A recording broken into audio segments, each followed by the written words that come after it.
Hi, I'm Kelsey Mays for Cars.com here at the 2014 New York International Auto Show with the new Chevrolet Trax. It's a car you might have seen outside the U.S. since it's been on sale in global markets since 2012, but it's sort of the new baby SUV in Chevrolet's U.S. lineup, and it measures considerably smaller than the existing Equinox SUV. Let's take a closer look.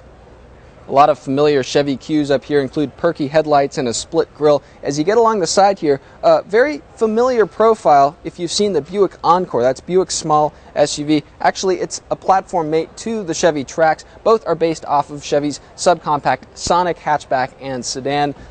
Buick and Chevy, obviously both divisions of General Motors. You get along the side here, the Trax is fairly small, like the Encore, about 10 inches longer than a Sonic hatchback, but about 20 inches shorter bumper to bumper versus the Equinox.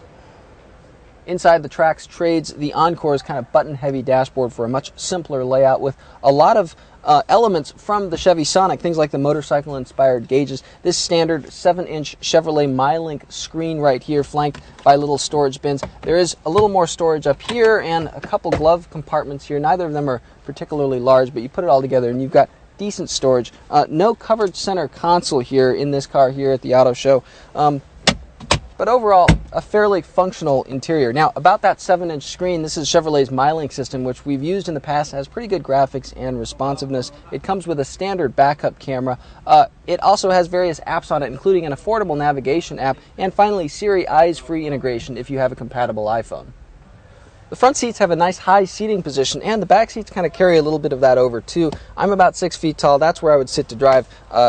Decent seating height off the ground here, so my knees aren't up in the air, and a little bit of legroom left over, which is always nice. Good head clearance too, so tall passengers aren't going to be knocking their heads up against the roof here. About 19 cubic feet behind the rear seats in terms of storage space, about 50 cubic feet if you fold the seats down, and there's a fold flat front passenger seat that augments things a little bit more. Unfortunately, the folding process is a little antiquated. You got to put the head restraints down and fold the seat cushions forward before you can finally put the seats down. Now, once you finally do, there's this sort of flat storage space there. As far as comparisons, the Trax measures up about even with other real small, even subcompact SUVs like the Jeep Renegade, the Mitsubishi Outlander Sport. A few small hatchbacks, we're talking cars like the Kia Soul, the Scion XB, those have 60 to 70 cubic feet in their maximum range, so a little bit bigger there if you really need more storage space and can do without things like all-wheel drive.